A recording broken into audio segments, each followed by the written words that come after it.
পরিচয় আছে, পরিবার আছে, এমনকি আছে পাসপোর্টও। তবুও ৫ বছর ধরে রংপুর মেডিকেল কলেজের হিমঘরে পড়ে আছে ভারতীয় নাগরিক প্রবীর মণ্ডলের মরদেহ। শেষ বিদায়ের অপেক্ষা যেন শেষ হচ্ছে না।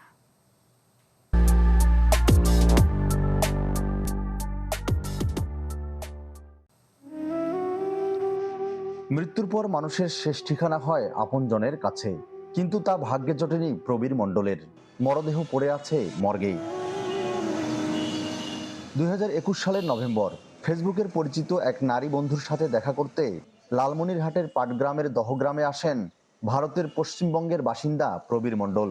সেখানে অসুস্থ হওয়ার পর হাসপাতালে নেওয়া হলেও বাঁচানো যায়নি তাকে। এরপর পাটগ্রাম থানায় হয় অপমৃত্যুর মামলা। ময়নাতদন্তের জন্য মরদেহ পাঠানো হয় রংপুর মেডিকেল কলেজ হাসপাতালে। গঠন করা হয় মেডিকেল লিগ্যাল বোর্ড। এরপর থেকেই আইনি জটিলতায় থমকে আছে প্রবীরের শেষ যাত্রা। মৃত্যুর সময় তার বয়স ছিল ৪১ বছর। পরিবার ভারতীয় হাইকমিশন ও সরকারি অনুমোদন না পাওয়ায় হস্তান্তর হয়নি মরদেহ।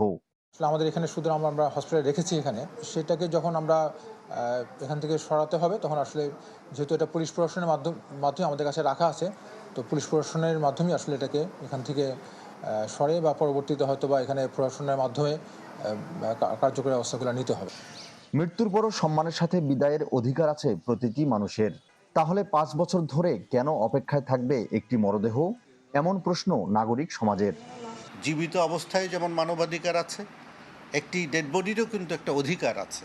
সেই অধিকারটা হচ্ছে তুমি আমাকে শেষ কৃত্য কিংবা শেষ কার্যটা সম্পাদন করে ফেলো। তো সেই জায়গাটা থেকে কিন্তু মানবাধিকারও লঙ্ঘন হয়। তার নিজ দেশে এবং নিজ পরিবারের কাছে ফেরত পাঠানোর উদ্যোগ নেওয়া উচিত। যদি তার পরিবার সেটি গ্রহণ করতে কিংবা সৎকার করতে সামর্থ্যহীন হয়, তাহলে আসলে আমাদের সরকার প্রশাসনকেই দায়িত্ব নিয়ে সেটির সৎকার এবং শেষকৃত্য অনুষ্ঠান সম্পন্ন করা উচিত। জেলা প্রশাসন বলছে পরিবারের সাথে যোগাযোগ করা হলেও আগ্রহ দেখায়নি মরদেহ নিতে। তাই আবেদন পেলে সৎকারের ব্যবস্থা করা হবে। আমরা রংপুর মেডিকেলে খোঁজ নিয়ে যেটা জেনেছি যে তার পরিবারের সদস্যরা এই লাশটা নিতে আসলে আগ্রহ প্রকাশ করেননি বলে ওনারা আমাদেরকে জানিয়েছেন। পাশাপাশি পুলিশের যে ইউডি মামলাটা আছে সেই মামলা থেকেও এই লাশ ডিসপোজালের বিষয়ে কোনো ধরনের নির্দেশনা আসলে আসেনি। সৎকারের ব্যবস্থার জন্য অথবা তার দেশে প্রেরণের জন্য আমরা অনুমতি চেয়েছি যে সংশ্লিষ্ট দপ্তরগুলোতে আমাদের কর্তৃপক্ষের মাধ্যমে, এখনো কোনো অনুমতি পাওয়া যায় নাই। আইনি জটিলতায় যেন কোনো মরদেহ দীর্ঘদিন পড়ে না থাকে, সেজন্য দ্রুত তদন্ত শেষে কার্যকর পদক্ষেপ নেয়ার তাগিদ সবার।